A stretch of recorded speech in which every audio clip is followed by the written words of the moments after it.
Bonjour et bienvenue sur cette vidéo d'Astro Bistro sur la maternité. Un sujet un petit peu à part, mais qui nous tenait à cœur à toutes les deux. Déjà parce que nous sommes mamans, toutes les deux, et parce que la grossesse, la maternité n'a pas forcément toujours été pour nous quelque chose de si facile. Mais c'est aussi surtout parce que on rencontre énormément de femmes, que ce soit sur les réseaux sociaux ou que ce soit en consultation, heu, qui s'interrogent sur ce thème, qui s'inquiètent parfois, qui ont lu beaucoup de choses, qui ont entendu beaucoup de choses et heu et qui souhaitent avoir un enfant ou non d'ailleurs, mais comprendre en tout cas ce qu'il en est. C'est important pour nous de rappeler, que l'astrologie n'est pas quelque chose d'inéluctable, inscrit dans le marbre. C'est beaucoup plus complexe que ça et ce n'est pas parce qu'on lit un placement, une généralité, sur internet ou dans les livres des vieux grimoires d'astrologues que ça suffit à diriger, votre vie et ce que vous allez devenir. Le thème est un tout, comme la personnalité est un tout et chaque thème est unique et il ne faut jamais regarder et s'arrêter à un seul élément dans le thème. Alors ceci étant dit, on y reviendra pas mal, heu, nous vous avons posé des questions sur Instagram pour savoir ce que vous vouliez que nous on aborde dans cette vidéo et vous avez été très nombreuses à nous répondre. Je crois qu'on a eu une centaine de réponses et donc on a pris un petit patchwork avec l'essentiel. On retrouve à la fois des questions sur la peur de la grossesse, sur les prédispositions, sur les inquiétudes sur certains placements en particulier, sur le désir d'enfant, sur voilà, les difficultés éventuelles à tomber enceinte, les âges auxquels on peut tomber enceinte, etc. On a regroupé vos nombreuses réponses en trois rubriques. La première, qui sont effectivement les prédispositions. Qu'est-ce qui fait que c'est plus simple ou non de tomber enceinte dans le thème astral, donc les signes, les planètes et les âges qui favorisent la maternité, qui ne sont pas forcément les mêmes en fonction des dominantes de chacune. Les peurs, qu'elles soient conscientes ou inconscientes. Les peurs conscientes seraient plutôt de l'ordre de l'infertilité, en faisant un peu la différence entre stérilité et infertilité, puisque la stérilité, d'un point de vue médical, ben, on ne peut pas concevoir d'enfant, c'est une impossibilité physiologique, alors que l'infertilité, c'est plutôt la difficulté plus ou moins sérieuse à concevoir un enfant. Donc c'est là, si vous êtes dans un parcours de PMA, de FIV, etc., on peut parler de quelque chose de conscient. En revanche, il y a aussi tout ce qui est de l'ordre de l'angoisse, du psychisme envahissant, la peur de faire des fausses couches, pas forcément justifiées, la peur d'avoir mal également. Il y a également tout ce qui est les interrogations autour de l'instinct maternel et du désir d'enfant. Des femmes qui nous disent: Je ne veux pas d'enfant, est-ce que c'est normal? Qu'est-ce qui le dit dans mon thème?» Et peut-être aussi la question qu'elles ne posent pas, mais que j'aimerais bien ajouter, c'est: «Est-ce que ce sera toujours comme ça?» également. Donc, plusieurs points et on va commencer par les prédispositions. Alors, les prédispositions dans le thème astral, c'est déjà des choses qui ont été véhiculées par beaucoup d'astrologues par le passé. Donc, j'ai pris plusieurs extraits de livres, notamment d'auteurs comme Gouchon ou Antares. Déjà, pour resituer, ce sont des auteurs du début du XXe siècle, qui sont nés vers 1900, 1800, etc. Heu, c'est déjà intéressant de le préciser, hein, parce que parfois ces textes remontent même jusqu'à Ptolémée, une époque où il n'y avait pas encore d'ailleurs Pluton et Neptune qui n'apparaissent que très peu dans ces textes-là, puisqu'ils n'avaient pas assez de recul. Alors, très souvent, ces auteurs-là ont classé les signes et les planètes en signes et planètes stériles ou fertiles, également féminin, masculin, on y reviendra. Et avec tout ce qui est lié au risque, hein. Vous voyez avec Antares où on est sur les pertes d'enfants, les ennuis à leur sujet, les avortements, Mars, Saturne, Uranus et parfois Neptune placés en maison 5 ou affligeant d'autres planètes situées dans ces maisons ou dans le signe du Lion, peuvent voilà, générer des pertes ou des ennuis. La Lune et Jupiter en 5 ici facilitent les couches alors que Mars les rend douloureuses. Le Scorpion en 5 provoque aussi des couches dangereuses. Bon, de quoi paniquer, il est évident quand on lit ce genre de choses. Alors il faut savoir peut-être pas pour les justifier, mais pour expliquer aussi que ces auteurs, qui sont entre parenthèses des hommes d'ailleurs, voilà, de ces écrits pourtant reconnus par ailleurs, avait un côté assez froid de classer les choses qui étaient bien loin de l'application qu'on en fait aujourd'hui. Je pense que quand il disait stérile et fertile, on n'était pas vraiment du côté de la reproduction, mais dans quelque chose de un peu plus métaphorique. Surtout qu'on le verra avec la maison 5, ça n'est pas que celle des enfants. Euh, je souris quand même un peu sur la dernière avec la maternité douloureuse avec Mars. Ça me fait penser un peu à la Bible, quand Dieu dit à Ève, tu enfanteras dans la douleur, et qu'on a envie de dire depuis, il y a eu la péridurale. C'est aussi un peu vrai par rapport à ces écrits de début de siècle, c'est que la médecine a fait beaucoup de progrès et remet les pendules à l'heure sur certaines choses qui étaient dites à l'époque. Bon, ceci étant dit, il y a quand même du vrai, malgré tout, même si la plupart de ces phrases me font quand même bondir, dans la mesure où Astrothème regorge de thèmes de personnes qui ont ces planètes problématiques et ces signes stériles et qui ont plein d'enfants. Ça devrait déjà suffire à vous rassurer. Mais on retiendra quand même quelque chose d'assez vrai à la base, c'est qu'il y a des signes et des planètes qui sont plus féconds que d'autres. On retiendra les signes d'eau, Cancer, Poisson, Scorpion, également le Taureau, où la Lune est en exaltation en Taureau, un signe très maternant, et les planètes féminines ou les planètes humides, la Lune, Vénus, Jupiter, et on rajoutera Neptune, même si elle n'était pas dans les textes anciens, voilà, qui est aussi plutôt signe de fécondité. Alors encore une fois, si tout ça aide, il va de soi que même si vous n'êtes pas du tout concerné ni par ces signes ni par ces planètes, ce qui est quand même déjà pas si simple, ça ne veut pas dire pour autant que vous êtes stérile et que vous n'aurez jamais d'enfant. Donc il y a du vrai, mais attention à ce qui découle de ces lectures.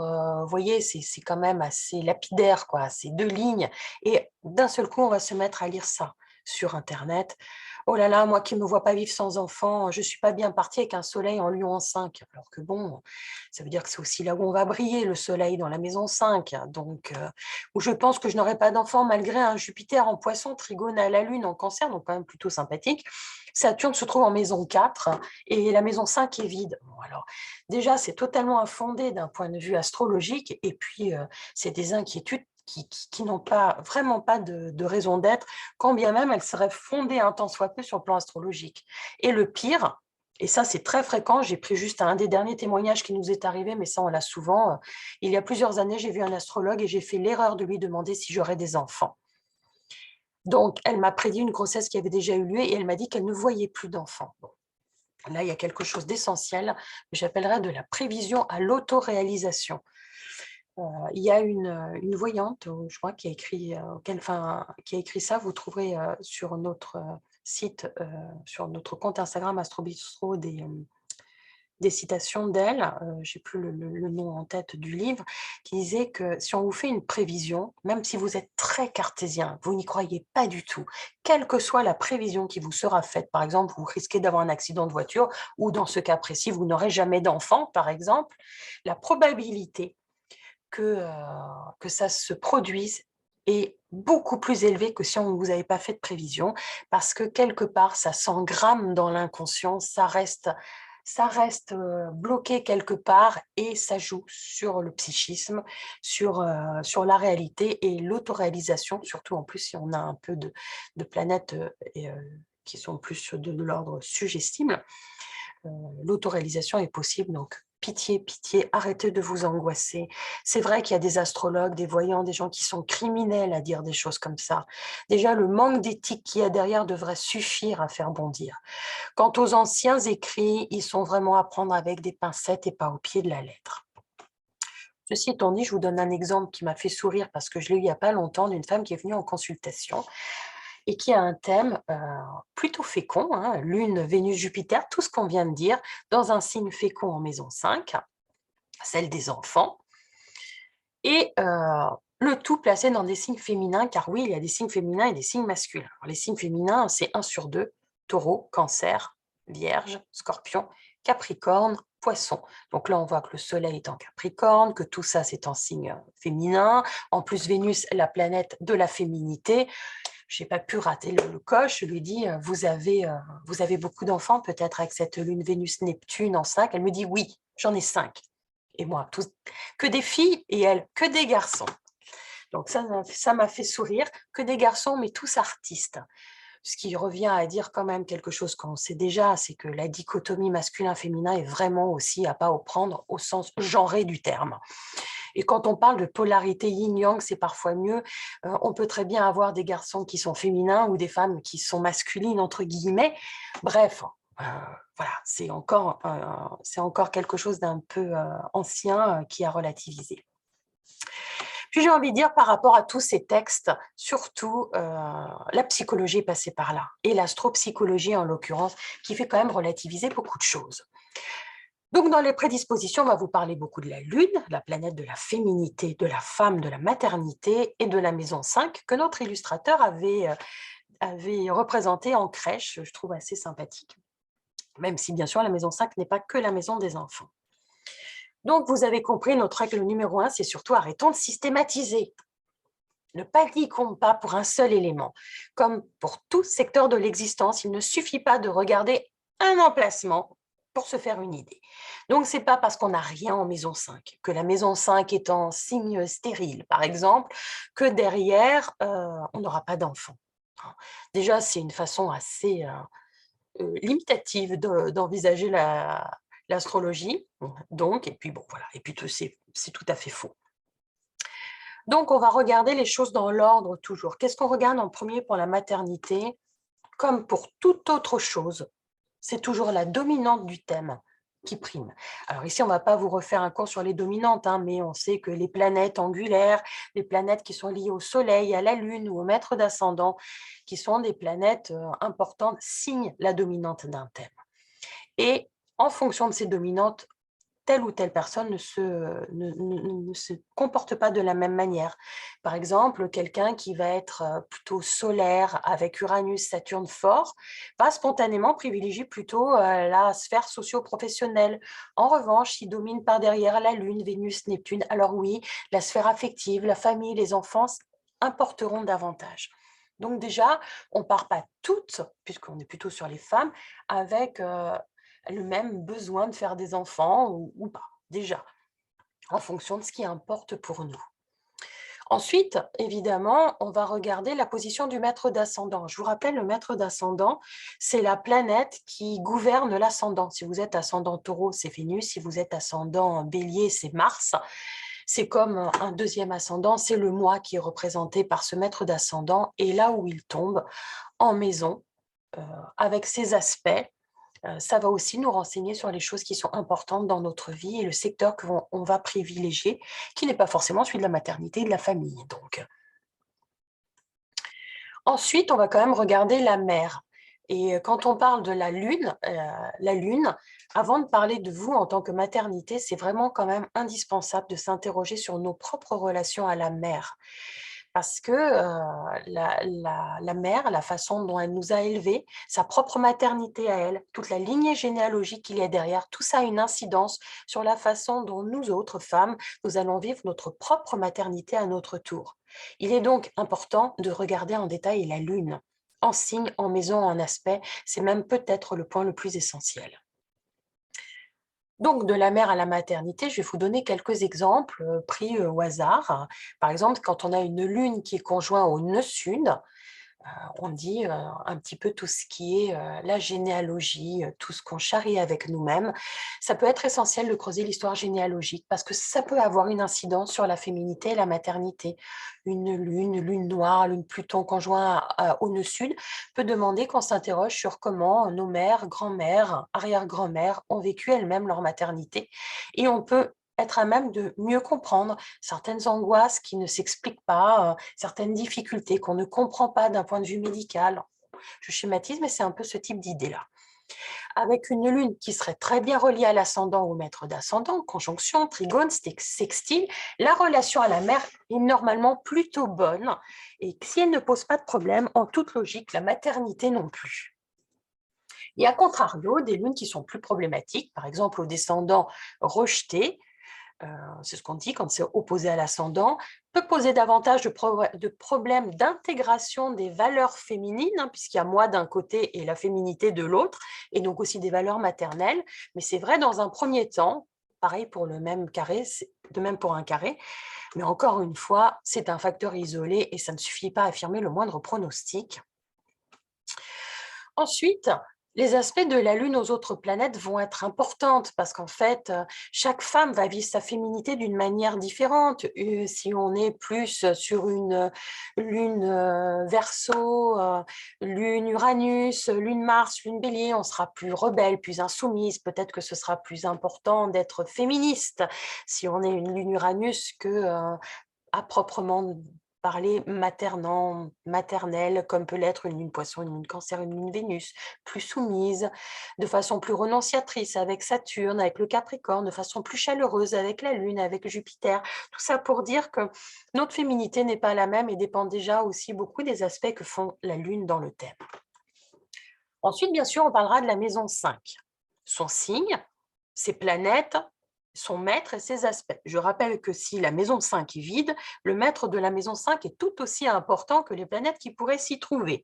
Donc le maître de la maison, encore une fois, c'est la planète qui gouverne le signe par lequel commence la maison. Si votre maison 5 commence en Capricorne, son maître, c'est Saturne, et ainsi de suite. C'est l'occasion justement de faire un petit point sur les âges selon les dominantes, puisqu'on parlait des dominantes. Alors, je vous ai mis quelques exemples, mais il faut savoir que les planètes ne sont pas, un thème n'est pas statique et que les planètes vivent et ont un cycle. Et elles se révèlent plus à certains cycles.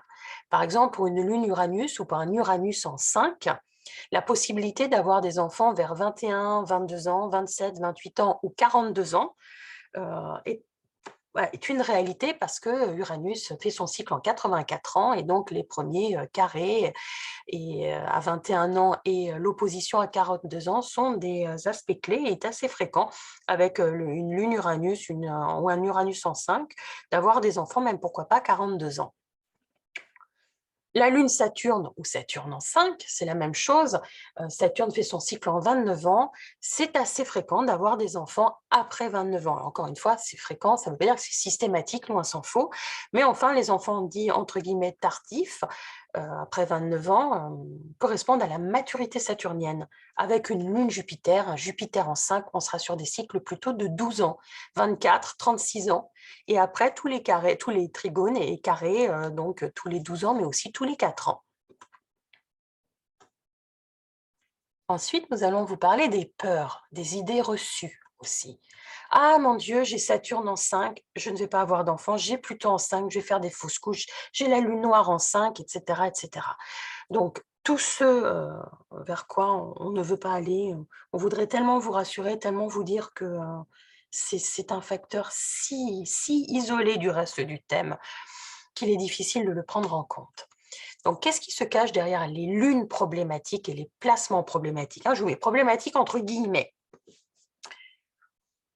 La lune Uranus, Uranus en 5, qui revient aussi. Bon, puisqu'on l'a vu dans les textes, notamment dans Tharès, etc.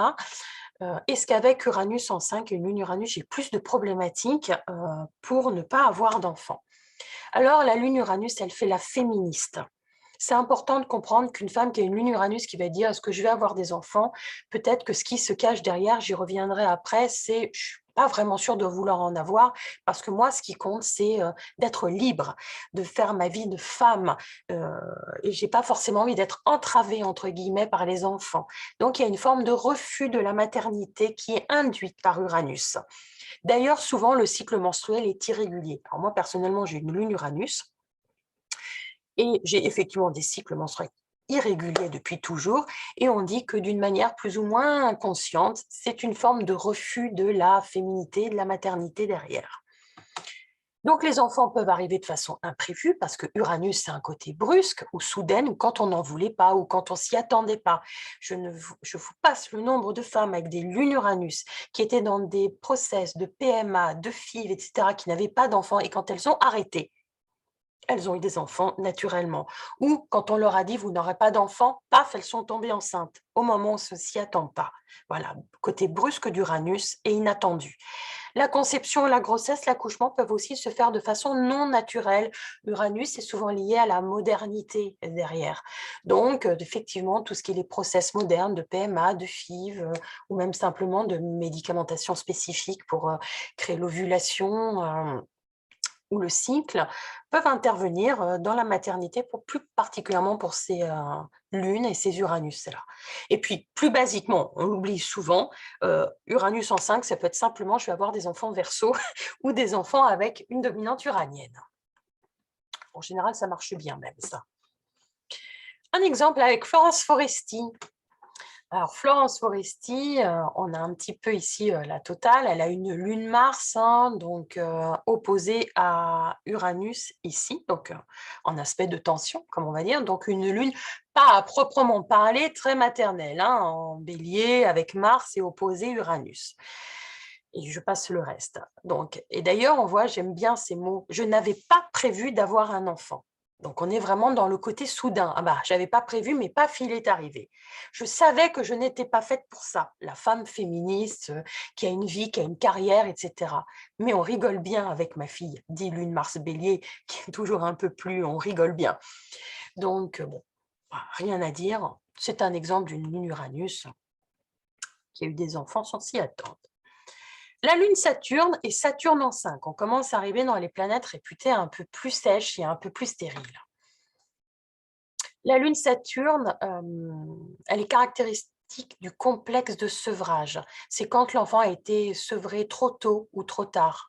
Alors, quand on dit sevré, c'est soit voilà, on n'a pas pu allaiter et l'enfant l'a mal vécu ou bien vécu, hein, ça dépend encore des enfants. Mais avec une Lune Saturne, ça n'a pas été forcément très bien vécu. Ou au contraire, il a été sevré trop tard et il n'a pas bien vécu non plus comme une perte de sécurité. Souvent d'ailleurs, avec la Lune Saturne, il y a des conduites orales problématiques, anorexie, boulimie ou problèmes alimentaires, parce que quelque part, on compense ce manque originel de sevrage. La mère avec Lune Saturne, vos propres mères, elle a pu être vue comme froide, mère saturnienne, capricorne, pas assez affective, ou au contraire, surprotectrice, toujours très présente. Ma mère et moi, c'est la grande entente, mais néanmoins, ça reste problématique, entre guillemets, car ça empêche aussi la fille de grandir et de finalement toujours couper ce fameux cordon. La fécondité n'est pas toujours au rendez-vous, ça ne veut pas dire stérilité, ça veut plutôt dire qu'il n'y a pas toujours énormément d'enfants. Mais, encore une fois, voilà, c'est pris isolément et pas de panique. Tendance aux enfants après 29 ans, on en a déjà parlé, parce que la maturation psycho-affective s'installe, et aussi évidemment des enfants capricornes et des enfants saturniens. Alors, il y a l'exemple de Sandrine Kiberlin avec Mars-Saturne en 5 pour vous montrer deux maléfiques, comme on dit en astrologie, hein, avec une lune Capricorne, donc un peu la totale de tout ce qui n'est pas très fertile et qui a une fille après 30 ans, au cycle de Saturne. Et un autre exemple avec Mélanie Laurent, qui a un thème qui n'est pas si simple pour la maternité quand on regarde, hein, sans regarder les dominantes rapidement, juste cette lune qui est opposée Uranus et Saturne et Pluton en maison 5, en Scorpion. Donc, on pourrait même aller jusqu'au maître de la maison 5 qui est conjoint à Mars. Donc, un tableau qui n'est pas précisément waouh, si on en croit tout ce qu'on lit, avec Saturne et Pluton en maison 5 et puis cette lune Uranus. Et donc, en 2013, c'est-à-dire à 30 ans, 30 ans, 31 ans, enfin, au cycle de Saturne, quoi, en gros, 30 ans, elle a la naissance de son fils en 2013. Et elle a un autre enfant, mais qui n'est pas d'elle, je crois, mais voilà. Donc, on est encore une fois sur un seul enfant, c'est vrai, mais voilà, qui est arrivé apparemment sans problème, pile poil au cycle de Saturne. Et là, Audrey, qui fait Astro Bistro avec moi, et a eu effectivement, elle aussi, son premier enfant à 29 ans, pile poil au retour de Saturne, et elle a une dominante saturnienne aussi. Lune Pluton, Pluton en 5, celui qui angoisse peut-être le plus les femmes. Et en fait, ça se comprend parce que Pluton, on dit, c'est la planète la plus inconsciente du zodiaque. On ne sait jamais exactement ce qu'elle fait. Elle est engrammée encore une fois dans l'inconscient. C'est la plus archaïque. C'est difficile pour les femmes qui ont une lune Pluton de bien cerner la relation qu'elles ont eue avec leur mère. Tout n'est pas conscient. En tout cas, pas dans la jeunesse, ça apparaît beaucoup, beaucoup plus tard. On comprend des choses qu'on n'avait pas voulu voir ou qu'on n'avait pas su voir avant. Alors, Creuser l'histoire maternelle avec Lune Pluton, c'est souvent indispensable lorsqu'il y a une problématique, hein. S'il n'y a pas de problématique, encore une fois, Lune Pluton en soi, c'est pas un problème. Mais s'il y a une peur liée à la grossesse ou une difficulté, c'est capital de creuser l'histoire maternelle, de savoir aussi si la mère n'a pas eu elle-même des problématiques quand elle était enceinte, des angoisses quand elle était enceinte de vous. La peur, des inquiétudes, ou alors un enfant pas désiré, ce genre de choses. Tout ça, avec Pluton, peut rentrer dans l'inconscient de l'enfant et de la femme que vous êtes devenue, et de manière totalement inconsciente, agir sur votre propre maternité. Avec Lune Pluton, on parle d'une mère qui peut être soit horrible, qu'on déteste, hein, soit d'une mère toute puissante et dans la surprotection. Il y a un psychologue qui parle de sollicitude anxieuse maternelle. Donc des femmes qui vont dire, encore une fois, ma mère est parfaite, elle est fabuleuse, je m'entends énormément, très très bien avec elle, mais quelque part, elle empêche sa fille de grandir et de passer de l'état de fille à celui de mère, et encore une fois, couper un cordon. Donc, cette lune Pluton peut susciter des angoisses, qu'elles soient fondées ou non. C'est pour ça qu'interroger la relation à la mère est importante, parce que parfois on ne comprend pas d'où vient cette angoisse. Et des enfants plutoniens et des enfants scorpions, bien sûr. Il va de soi que si Pluton est très bien aspecté dans le thème, qu'il est en maison 5, lié à la lune, pas de souci. Là, on parle encore une fois de s'il y a une problématique. Voilà un thème qui est quand même assez costaud, qui est celui de Madonna. Dans la maternité, on est quand même pas mal, avec une lune conjointe à Pluton, hein, même si ça vous paraît large, c'est quand même une lune Mercure-Pluton, qui est également carrée ici à Saturne. Et en plus, Saturne est le maître de la maison 5, donc pas la planète la plus fertile qui soit. En revanche, Madonna est lunaire. Donc la Lune est ici à l'ascendant, montre la possibilité d'avoir des enfants. Donc Madonna, elle a eu 2 enfants naturels à 38 et 41 ans. Donc encore une fois, on a envie de dire après le cycle de 29 ans, une fois que peut-être la maturité effectivement psycho-affective est là. C'était important de vous montrer ce thème-là, parce que 2 enfants naturels, plus tous ceux qu'elle a adoptés, montrent que ce n'est pas avec une lune Pluton-Saturne qu'on n'y arrive pas. C'est une grande famille, celle de Madonna. Il faut voir qu'elle a perdu sa mère à 5 ans, lune Pluton, hein, au sens littéral du terme. Elle a élevé elle-même 5 frères et sœurs. Saturne, la responsabilité, la parentification, c'est une lune carrée Saturne. Elle a 6 enfants, 4 adoptés et 2 enfants naturels. C'est amusant d'ailleurs de voir que la première fille s'appelle Lourdes, sur son fond vierge, avec elle qui s'appelle Madonna, et que le deuxième enfant s'appelle Rocco. Donc voilà, enfin, Rocco, ça fait quand même penser un peu à Rocco Siffredi, hein, quoi qu'on dise, et ça fait très Pluton. Alors, je continue, je sais la vidéo est un peu longue, mais on voulait essayer de toucher à tout. Qu'est-ce qui se cache derrière la question « Vais-je avoir un enfant ?» Et ça, c'est important, parce que, effectivement, je le disais tout à l'heure, une femme qui a une lune Uranus et qui va vous dire Est-ce que je vais avoir un enfant ?» Si on sait qu'elle a une lune Uranus, peut-être se cache derrière le fait qu'elle n'en veut pas vraiment, qu'elle est plutôt libertaire, qu'elle veut vivre sa vie de femme. Alors que si c'est une lune Cancer qui vous dit « Est-ce que je vais avoir un enfant ?» on peut d'emblée se dire que oui, elle, c'est une inquiétude qui se cache derrière la question, parce que c'est dans sa nature d'être maternante, d'avoir une famille. Donc, à la question « vais-je avoir un enfant ?» d'une femme, on répond jamais oui ou non. On regarde d'abord le thème et on comprend d'où vient la question. Pourquoi est-ce que vous voulez un enfant? On peut s'apercevoir que derrière la question « pourquoi est-ce que je veux un enfant ?» parfois certaines, c'est pour sauver mon couple. Peut-être que c'est parce que j'ai peur d'être seule. Voilà. Il existe plein de motivations qui ne sont pas toutes les mêmes, et en fonction de la question qui est posée, la question ne sera pas la même. Vais-je avoir un enfant si une peur s'y cache d'en avoir un comme la lune Uranus, ou si au contraire derrière c'est la crainte de ne pas en avoir, on comprend bien que la réponse ne sera pas la même, et va dépendre aussi après des transits, de tout ce qu'on ne parlera pas aujourd'hui. Il y a effectivement des lunes et des signes et des dominantes qui sont plus conscients et rationnels, réalistes. Donc, quand, avec des signes de terre, on vous dit: «Est-ce que je vais avoir un enfant?», ils ont posé le pour et le contre. Ils vont dire, «C'est peut-être ça va être un peu chiant dans ma vie» ou «Je vais avoir un problème d'argent, j'ai pas les fonds, j'ai pas de père, c'est embêtant pour l'enfant», il faut se poser plein de questions d'ordre rationnel. Et il y a des lunes et des dominantes beaucoup plus psychiques, qui vont se poser moins de questions, qui vont capter parfois des histoires parentales, familiales. Et eux, s'il y a pas de père ou s'il y a pas assez d'argent, c'est pas des questions qui vont venir se poser dans la tête, ça va être plus psychique. Enfin, tout ça pour dire que à une question simple, il y a plein de réponses en fonction de chaque thème et de chaque femme. Quel transit facilite la grossesse? Alors oui. Oui, oui, oui, souvent on dit Jupiter, Jupiter. Ah, Jupiter est trigone à ma lune, je vais avoir un enfant, etc. Alors moi, j'ai 2 enfants sans aspect de Jupiter. Voilà. Si on pense généralement au transit de Jupiter à la lune ou à la 5 ou au mètre de 5, toutes les planètes lentes, même Saturne, peuvent être facilitantes. Hein, en trigone, hein, bah, en bon aspect quand même, de préférence en trigone, en sextile, etc. Donc, si vous avez une lune Saturne, Saturne peut être un déclencheur, alors que pour d'autres femmes, Saturne va coincer les autres lunes. En fait, les transits rejouent l'histoire féminine natale. Si vous avez Pluton, une lune Pluton, il ne faudra pas s'étonner d'avoir un enfant avec des transits de Pluton et pas de Jupiter. Il ne faudra pas s'étonner avec une lune Saturne ou un Saturne en 5 que ce soit des transits de Saturne qui réveillent ça. Comme pour Audrey, j'avais parlé de Saturne sur un front saturnien et une lune carré Saturne. De la même manière, pour moi, avec une lune Uranus, les transits d'Uranus ont été déterminants.